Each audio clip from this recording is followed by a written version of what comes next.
Hi, morning everybody. We are going to be reading Coming to England again, and we're on chapter 4, which is Darkness and Light. This is quite a short chapter, so we might get 2 done.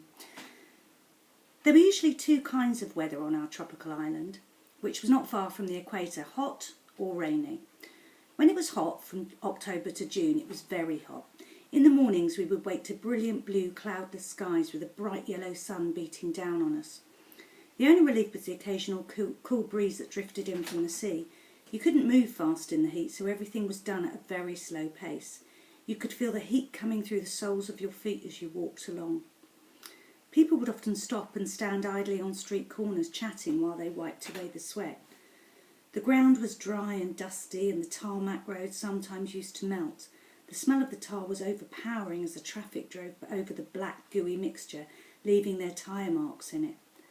By midday, the heat haze shimmered high off the hot ground, the sun baking everything in sight, forcing people to look for some shade away from the furnace-like heat.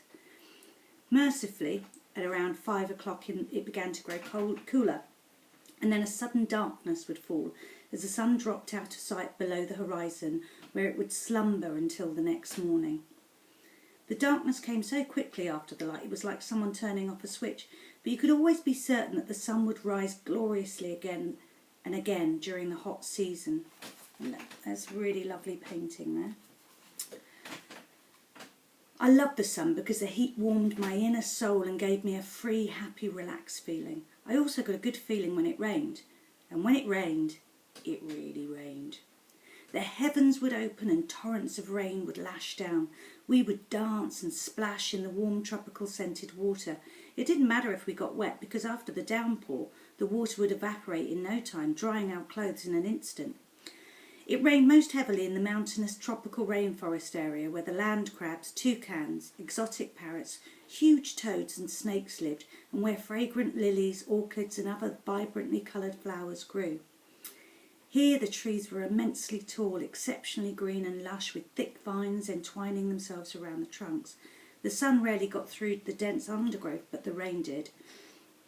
Some of my cousins lived up there, and near their house was a waterfall. We carefully used to make our way to it from their backyard, across the boulders and stones, pushing aside the branches and vines which hung down.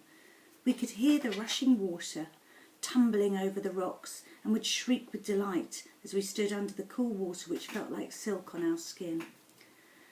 One day I remember experienced weather like I had never seen before. One minute there was brilliant sunshine, the next a great darkness enveloped the island. At the same time the ground trembled, causing cracks to appear under my feet. A water pipe erupted, flooding the main street. I really thought the world was going to end, and I screamed for my mother in terror. She told me it was freak weather, an eclipse and a slight earthquake happening, amazingly, all at the same time. She held me tight and told me it wouldn't last long. I was only 7 years old, and I didn't fully understand at the time what was happening. All I knew that was my little world, and looked and felt very, very different. Then an almighty downpour of rain started to fall, and for once I didn't dance in it.